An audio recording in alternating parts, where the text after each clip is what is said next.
Friday night kicked off 36-22. Tigers over the Dogs. Barn, what did the stats say?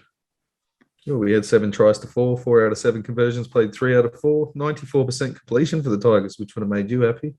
78% for the Dogs, 37 out of 39 sets, played 26 out of 33, 170 post contact meters plus for the Tigers, 7 line breaks to 5, 31 tackle busts to 30, 7 offloads for both teams, a forced dropout from both teams, 303 tackles made by the Tigers, 383 made by the Dogs. 1 ruck infringement and 1 inside the 10 against the Tigers, 4 penalties conceded to 11, 2 errors to 8, a sin bin from both teams, Little with 37 tackles, Jackson with 48, Offa Hingawi with 160 metres, Tavita Pengai Jr. with 140, Little missed 6 tackles, made 37, Peachy missed 4 and made 9. Young Shop missed 4 tackles, made 8. Mamalo with 96 Supercoach points, Jeremy Marshall-King with 88, and Offa Hingawi with 88. You know, first crack up. Yeah, look, it was bittersweet for me in terms of that. Look, I thought the Tigers in patches were really good, and like a bottom 4 team, I guess they, fell asleep for periods of the game and sort of weren't there. Jackson Hastings was the orchestrator of all things that the Tigers did were good. Madden was really good as well. I think that, it was probably the best game that individually that Madden's had for the Tigers as well. Alex Twal, I thought was really good, and you know what you're getting from him. I hope he scores a try soon, because it's get that monkey off his back and get the poor bloke a try. I don't think it probably bothers him too much as long as he's performing well. Look, I think it makes it really difficult for teams when it's an 11-4 penalty count against you. Most of the penalties were poor discipline from the Bulldogs, so I'm not even going to say that old Ziggy sort of gave them a caning. I think most of the penalties were warranted. I was really disappointed at the time of the game where Aaron Shop did what he did. I think the Bulldogs had got back to 18-16 there, and then didn't need to lift him in the tackle, just tackle him, put him on the ground, was tackle 4. Then the Tigers go and they score a couple of tries with him in the bin and the game's over. I think that's the turning point in the match that, he makes that tackle, they kick downfield 18-16. I think the Bulldogs probably nearly win if Shop stays on the field. They had the momentum and probably nearly get the job done. To Peter Pengai Jr., I thought was pretty good. For the Bulldogs, I thought Matt Burton, again, with, since he's the only point of attack, it just makes it really difficult for him to sort of get anything done. I like Karaz, the winger. He's played twice now, and he's, made good yardage as a winger. It seems like Gus likes him too. They've got to get rid of Ockenbaugh. I know that I'm on his case, but he does nothing out of yardage even. It's like he's running on feathers or something when he runs. He's like tiptoes and like he's, I don't know, like have a go, big fella. But yeah, just looking now. So he was probably the biggest backline player on the field. He ran 50 metres. Right. You've got to have a go in terms of that. Look, the Bulldogs forwards, I don't think were overplayed. Look, I'm not a Luke Thompson fan, and he continues to underwhelm in terms of that.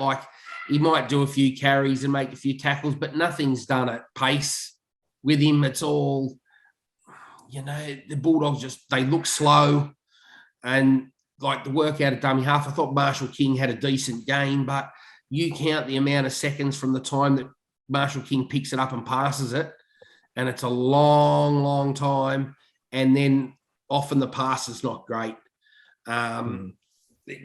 Just pass the ball, champ, straight away, and some early ball. And, Reed Marnie makes a difference next year. But again, if Marshall King's not the answer going forward, give someone else a go, because obviously he's not. They've signed somebody else. So, I don't know. Throw a kid in.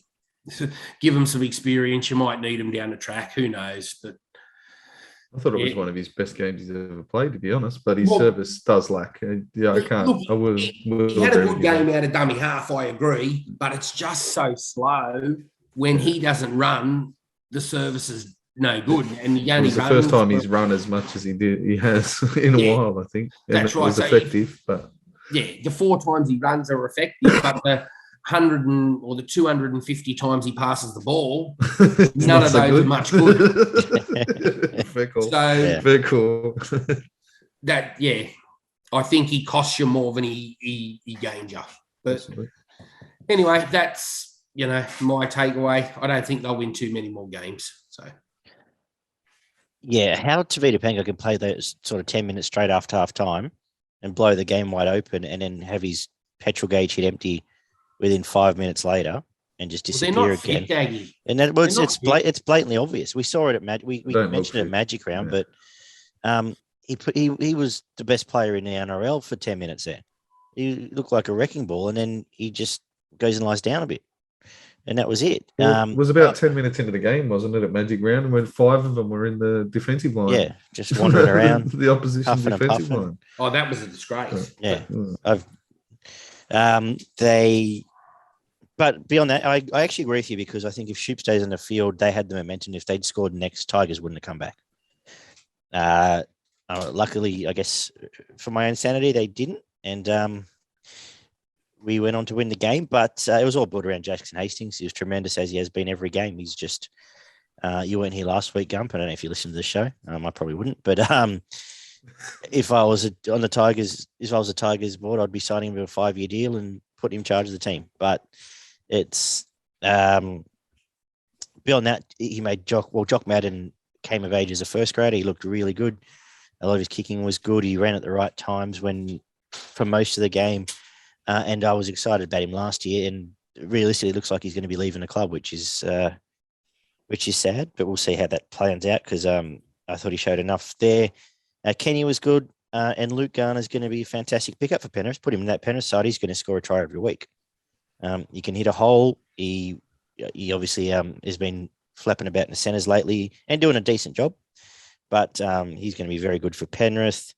And you mentioned Twal, and I just want to give a wrap. I was really happy for New Brown because after what he's been through and the issues, I know he's been carving up reserve grade this year, and good debut. I'm sure he'll be there again this week, and he'll do the same again this week. He'd So have to be.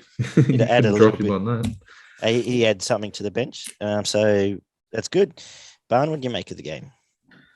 Yeah, very similar to you guys. I thought it was pretty messy and confusing there for different parts of the game. Tigers got off to a red hot start, obviously dominating pretty much the entire first half. They seem to be playing at a different speed than the Bulldogs, especially in that first sort of 20 to 30 minutes. Every time when they had the ball in hand, they were really quick in and around the ruck. This is already mentioned Hastings, but to me, it's more about the way he engages defenders. He doesn't just sort of run that cross-field float across the field. He circles around and straightens up and digs into the line, and then it just gives the people outside him so much more time to do their work. Like Hastings, you notice Jock Madden sat that little bit deeper. Hastings would run around, bring in 2 defenders, and then give him the ball, and he's got half a gap to run at. So once you start running at a gap to begin with, then your players on your outside can just sort of fill into the next gap and the next gap, and it just pulls the defensive line apart. Gumpy mentioned that young Madden had his best game, I think, in first grade in this one. Stafford Toa chimed in quite nicely at times at the fullback, and looks like even when Laurie comes back, he probably got a spot somewhere in the centres. I was going to say, I'm excited for Laurie to come back because he can be a damaging for a bloke that I had zero opinion of coming from Newcastle. He's, absolutely. I had a similar opinion. He's a damaging ball player. Yeah, no, absolutely he was. And they provided heaps of points, especially in that first half.